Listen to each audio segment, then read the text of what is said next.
खाड़ी देशों पर ईरान के ताबड़तोड़ हमले के बाद अब इन देशों ने ईरान के खिलाफ खुलकर अमेरिका का साथ देने की तैयारी कर ली है। आप खाड़ी में इसे ईरान का खौफ भी कह सकते हैं।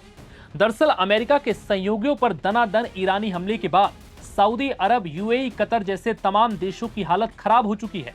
इन देशों का दावा है कि पानी अब सिर से ऊपर जा चुका है। अब तक ये देश ईरान के हमलों को चुपचाप झेल रहे थे, लेकिन अब ऐसा बिल्कुल नहीं होगा। यही वजह है कि अब सऊदी अरब ने अमेरिकी सेना को अपने किंग फहद एयरबेस के इस्तेमाल की इजाजत दे दी है। एक अमेरिकी अखबार वॉल स्ट्रीट जर्नल में पब्लिश एक रिपोर्ट के मुताबिक सऊदी के साथ ही अब यूएई भी ईरान के खिलाफ अमेरिका की मदद का ऐलान कर चुका है। रिपोर्ट्स के मुताबिक ईरानी हमलों के बीच यूएई अपने वित्तीय तंत्र में रखी ईरान की अरबों डॉलर की संपत्तियों को भी फ्रीज करने पर विचार कर रहा है। अगर ऐसा होता है तो ईरान को आर्थिक तौर पर बहुत बड़ा झटका लग सकता है।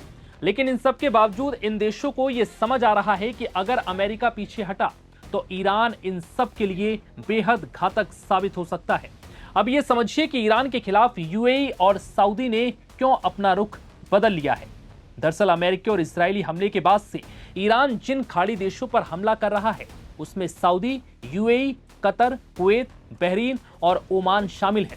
हमलों के बीच इन देशों ने कई हफ्तों तक सख्त रुख अपनाए रखा और तनाव बढ़ने के खिलाफ सभी पक्षों को चेतावनी देते रहे। लेकिन अब सऊदी, यूएई, कतर और बहरीन जैसे खाड़ी देशों ने अपने रणनीति पर फिर से विचार करना शुरू कर दिया है, क्योंकि ईरान लगातार इन देशों पर हमला कर रहा है। ये हमले इतने घातक हैं जो खाड़ी देशों की क्षमता से बाहर बताए जा रहे हैं।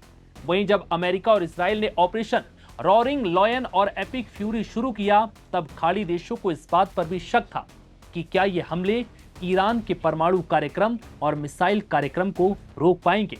लेकिन ईरान की आक्रामकता ने यह सोच बदल दी। ईरान की तरफ से खाड़ी देशों में ऊर्जा ठिकानों और शहरों को निशाना बनाकर किए गए हमले, जिसमें कतर के रास लाफान गेब हब पर हमला भी शामिल है। इन हमलों ने सरकार को सबसे बड़ा झटका दिया। इससे तेल, गैस और पर्यटन जैसे खाड़ी देशों के आर्थिक ढांचे को बड़ा नुकसान पहुंचा है। इन हमलों के बाद ईरान को उम्मीद थी कि खाड़ी देश अमेरिकी राष्ट्रपति ट्रंप पर युद्ध विराम का दबाव डालेंगे, लेकिन ऐसा नहीं हुआ। उल्टा ईरान के इन हमलों ने उनके रुख को और ज्यादा सख्त कर दिया। इतना ही नहीं, देश इस बात पर भी विचार कर रहे हैं कि ये देश किस हद तक इस जंग में शामिल हों। इसमें सैन्य कार्रवाई भी शामिल हो सकती है और ईरान के खिलाफ आर्थिक दबाव की रणनीति भी। वहीं रिपोर्ट्स के मुताबिक इतने दिनों से चल रही जंग के बीच अमेरिकी सेना भी अब थक चुकी है। उसे युद्ध लड़ने के लिए खाड़ी देशों की सैन्य मदद की जरूरत है, जिससे वो इस जंग को और लंबा लड़ सके। जिसके बाद अब ऐसा लग रहा है कि मिडिल ईस्ट के कई देश अब इस जंग में ईरान के खिलाफ अमेरिका की मदद को आगे आ सकते हैं। ये मदद किसी भी तरह की हो सकती है, जिससे ईरान को बड़ी चोट पहुंचाई जा सके, क्योंकि ईरानी हमले अब खाड़ी देशों पर बहुत भारी पड़ रहे हैं। ऐसे में अब खाड़ी देश खुलकर अमेरिका का साथ देने के लिए तैयार हैं। खाड़ी देशों का दावा है कि संयम बरतना अब उनके लिए बेहद घातक साबित हो रहा है।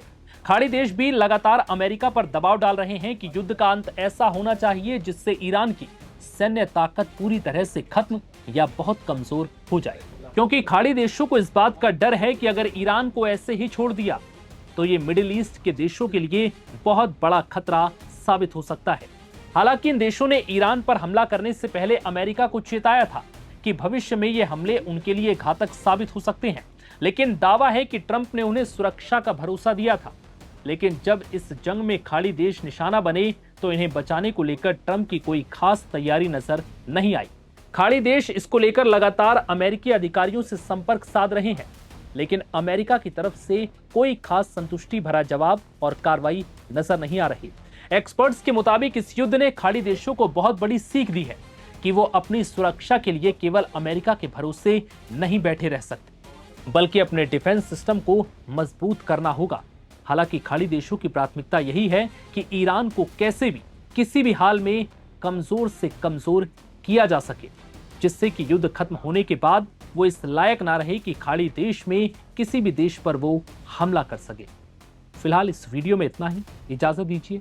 नमस्कार।